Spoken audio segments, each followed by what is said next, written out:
Assalamualaikum warahmatullahi wabarakatuh. Perkenalkan, nama saya Fani Syafrida Zahra. Saya dari kelas reguler 22A, Prodi Akuntansi, NPM saya 2015-1052. Baik, di sini saya akan menjawab pertanyaan kuis yang sudah diberikan oleh Bapak dosen. Pertanyaannya yaitu antara lain, yang pertama, keberhasilan dan kegagalan dalam ekonomi makro. Yang kedua, kenapa kebijakan moneter harus menstabilkan perekonomian. Dan yang ketiga, sikap saya menanggapi vaksinasi COVID-19. Baik, Jawaban untuk pertanyaan pertama yaitu keberhasilan dan kegagalan dalam ekonomi makro akan segera saya jawab. Baik, keberhasilan dan kegagalan dalam ekonomi makro itu biasanya disebabkan oleh beberapa faktor tertentu, dan faktor-faktor tersebut pastilah berkaitan dengan permasalahan ekonomi makro, di antara lain yang pertama, inflasi atau kenaikan tingkat harga secara konsisten dan terus-menerus. Kenaikan tingkat harga secara konsisten dan terus-menerus ini pastilah akan mematikan daya beli masyarakat, sehingga masyarakat akan sangat kesusahan untuk memenuhi kebutuhannya, baik yang berupa barang ataupun jasa. Kemudian, yang kedua adalah pengangguran. Seperti yang sudah kita ketahui, semakin banyak pengangguran di dalam suatu negara, maka keadaan perekonomian negara tersebut akan semakin buruk. Kemudian yang ketiga yaitu siklus bisnis. Nah, siklus bisnis ini sendiri bisa terpengaruhi secara positif ataupun bisa terpengaruhi secara negatif jika dikaitkan dengan dua poin sebelumnya, yaitu inflasi dan pengangguran. Nah, siklus bisnis ini akan terpengaruh secara negatif apabila sudah mencapai tahap kontraksi.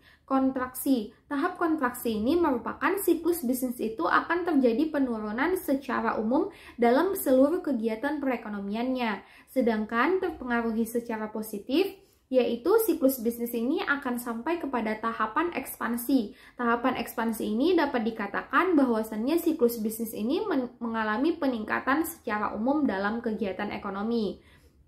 Kemudian yang keempat adalah suku bunga. Suku bunga ini dikenakan oleh bank untuk memberikan pinjaman. Nah, dengan kenaikan suku bunga akan mengakibatkan peningkatan beban dalam bunga. Nah, dalam kasus ini pastilah kita akan membayar lebih untuk pinjaman kita. Kemudian, perubahan pada tingkat suku bunga juga akan mempengaruhi pelanggan. Semakin tinggi tingkat suku bunganya, maka pelanggan yang akan meminjam uang kepada bank akan semakin sedikit. Kemudian yang kelima yaitu adalah pertumbuhan stagnan. Pertumbuhan stagnan ini terjadi ketika pasokan dari suatu produk itu tidak meningkat atau menurun di bawah patokan. Peningkatan total produk, barang, dan jasa ini umumnya diperlukan untuk pertumbuhan ekonomi. Nah, untuk melihat apakah ekonomi makro itu berjalan dengan lancar atau bisa dikatakan sukses atau bisa pula dikatakan rugi, dapat dilihat dari kelima faktor tersebut. Kemudian saya akan melanjutkan menjawab pertanyaan yang nomor 2, yaitu kenapa kebijakan moneter harus menstabilkan perekonomian.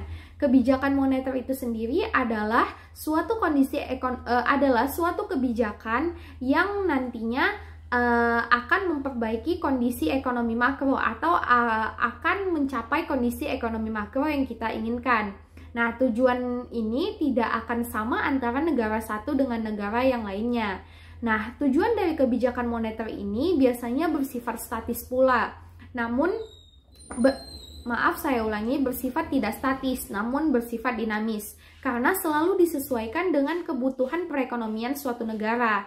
Maka dari itu, kebijakan moneter ini harus berhasil, karena biasanya kebijakan ini diciptakan ketika suatu negara mengalami perekonomian yang memburuk. Makanya kebijakan moneter ini haruslah berhasil. Kemudian yang ketiga, sikap saya menanggapi vaksinasi COVID-19.